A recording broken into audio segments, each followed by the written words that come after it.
तय मानिए कि 4 मई तक नेता अपने अपने दावे करेंगे, अपने अपने नंबर्स रखेंगे। टीएमसी को अपनी हार नजर नहीं आ रही तो बीजेपी को अपनी जीत नजर आ रही है। कोलकाता पोर्ट सीट से बीजेपी उम्मीदवार राकेश सिंह ने भी बड़ा दावा किया। राकेश सिंह ने कहा है कि बीजेपी 170 से 180 के बीच सीटें जीतेगी। जनता ने बीजेपी को बहुमत दे दिया है। राकेश सिंह ने कहा कि मुस्लिम वोट कांग्रेस, सीपीआईएम और टीएमसी में बटा है। पहले चरण में भी बम्पर वोटिंग, दूसरे चरण में भी बम्पर वोटिंग, आप क्या देखते हैं इसको और ये बम्पर वोटिंग के मायने आपको क्या लग रहे हैं? देखिए, मेरे राजनीतिक इतिहास में पहली बार बंगाल में इस तरीका का वोटिंग हुआ है और लोग अपना मतदान खुद जाके किए हैं, निडर होके किए हैं। यही बंगाल के लोगों को चाहिए था और वही हुआ है और इसमें परिवर्तन निश्चित है।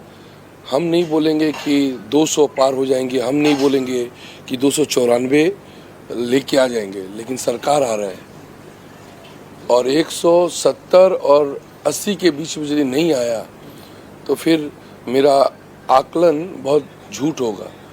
तो जो तरीके से पश्चिम बंगाल में हिंदू और मुस्लिम और जो मुद्दा पर राजनीति होना चाहिए था, ये मछली मांसो और भाषा का गुंडागर्दी, डीजे बजाएंगे, हड्डी तोड़ देंगे, तो ये सब पश्चिम बंगाल नहीं सोचता है, ना जानता है ये सब।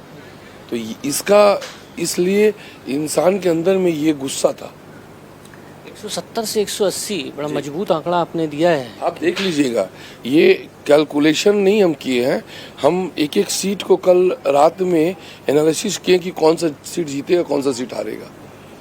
आज बोलने को हम बोल देंगे कि 200 पार हो जाएंगे, 294 भी लेके आ जाएंगे, वो झूठा बात है। लेकिन आप देख लीजिएगा 170 और 180 के बीच में आएगा और सरकार भारतीय जनता पार्टी की बनेगी। हिंसा भी बहुत ज्यादा हुई है इस बार। कोशिश की गई थी कि कोशिश की गई थी कि हिंसा बहुत हो। मतलब ये आप सोच सकते हैं कि मुख्यमंत्री कल रोड शो कर रही हैं कलकत्ता पोर्ट में, हमारे एरिया में। आपको हम वीडियो दे रहे हैं, वीडियो को थोड़ा चला दीजिए। 4 बजे 200 बाइक लेके एक पैनिक क्रिएट की है, 3 किलोमीटर का रोड शो किए हैं 200-250 बाइक लेके। जबकि एक मुख्यमंत्री को सोचना चाहिए था कि इलेक्शन का एक रूल रेगुलेशन है, उसमें बंद हो गया। 27 तारीख को प्रचार प्रसार बंद हो गया, फिर वोटिंग के दिन ये सब करने का क्या जरूरत है? तो घबरा गई हैं। आप लोगों ने ऐसा क्या कर दिया है जो आपको लग रहा है कि 170-180 तक आ जाएगी? नहीं, पब्लिक वोट दिया है। हम लोग भी जहाँ पर मतदाता केंद्र था वहाँ पर लाने में हम लोग सक्षम हो गए हैं लोगों को। क्या ये निडर हो कि अपना वोट दीजिए, अपना वोट खुद का वोट खुद से दीजिए।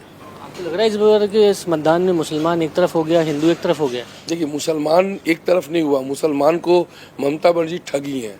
मुसलमान 3 जगह गया है, कांग्रेस, सीपीएम और टीएमसी। मुस्लिम कभी हिंदू को वोट नहीं देंगे और बीजेपी मतलब उन लोगों के लिए बहुत मतलब नफरत वाली पार्टी, बहुत ही नफरत वाली पार्टी।